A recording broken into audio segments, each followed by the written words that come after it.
Hello, my name is Fenna. Welcome to Following Fenna.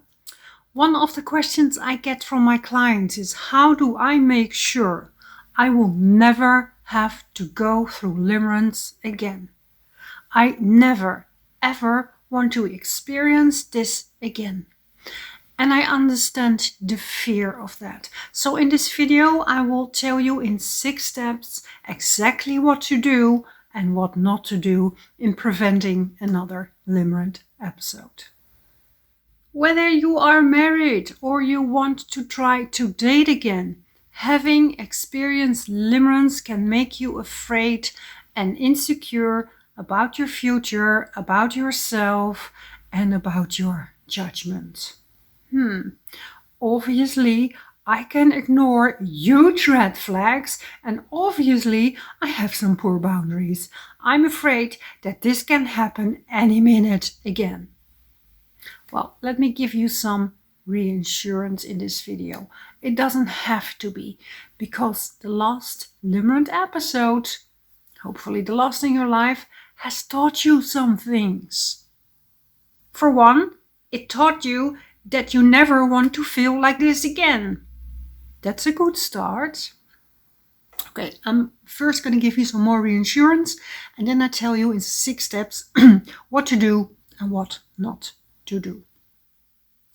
Since you are watching this video, that means that you know the term limerence. You are aware on what it is.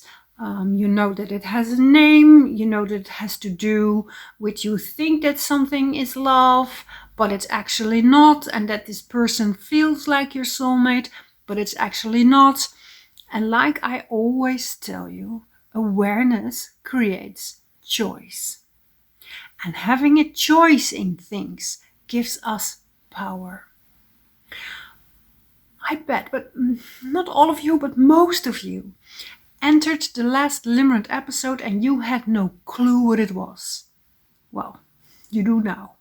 So that means that you know the symptoms, you know some of the biases, and you know the consequences of being limerent.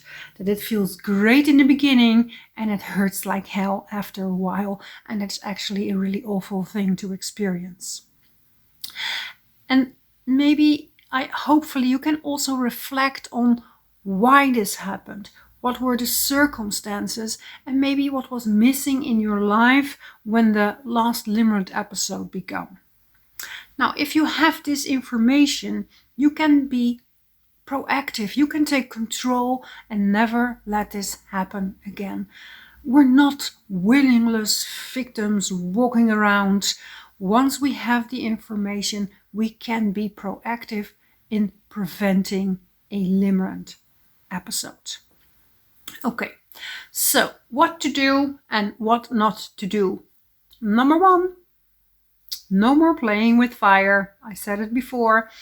That means, and in my opinion, this is the biggest prevention against limerence, is living in integrity.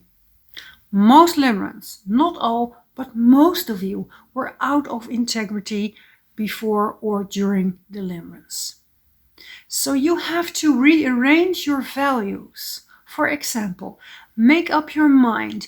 You decide for you, not for anyone else, but for you, that you never want to lie again to your spouse. You never want to flirt again with a married person. You never want to forsake your children again, and you never will flirt again with a co-worker. You decide that, you promise that to you. For me, my new value is whenever there's something wrong, I will address it with the right people, with the persons who are involved. So you decide healthy future behavior. This is what I want. I want a healthy relationship, or I want to date healthy. So in the future, that means all your decisions, all your actions have to align with your integrity. Super important. Number 2, you have to date carefully. Count the mismatches. Are there more than one mismatches? Then don't date them or don't follow up on the dating. Is this person kind of still married, living 1,000 miles away, is 20 years younger than me, has a different religion, etc.? Don't take the risk, because we cannot afford to date sloppy. There is too much at stake. For me, my nerve system is too sensitive to date long distance. I will get so triggered. For me, that's a mismatch. So count the mismatches. And also see if you are compatible, and if you're not, if your needs are too different from this person, please stop to try so hard to make this work and make something work that doesn't work. Stop trying so hard. Number 3, address things more early. Speak up, woman or man. When you're still casually dating after 3 years or even 6 months, maybe it's time to express what you actually want if you want to have a defined relationship, and ask how they feel about that. There is so much information coming your way. Once we stop to tiptoe around the avoidance and walking on eggshells because we're afraid to just express what we want and just ask what it is what they want. Just ask them, hey, what is your intention with me? Hey, this is kind of vague for me. I'm looking actually for a relationship. What's your idea about that? How do you feel about being with me? What's wrong with asking? And if they don't want what we want, we leave. We don't hope. Hope is a big ingredient in limerence, by the way. We don't hope that they will change their mind. We don't hope that if we stick around with all this vagueness for 20 years, they will be so used and so attached to us that they will have to marry us someday. No, we just leave. This is just not what I want. This is not good enough for me. I also think that it's really healthy to express what you're looking for on a first date.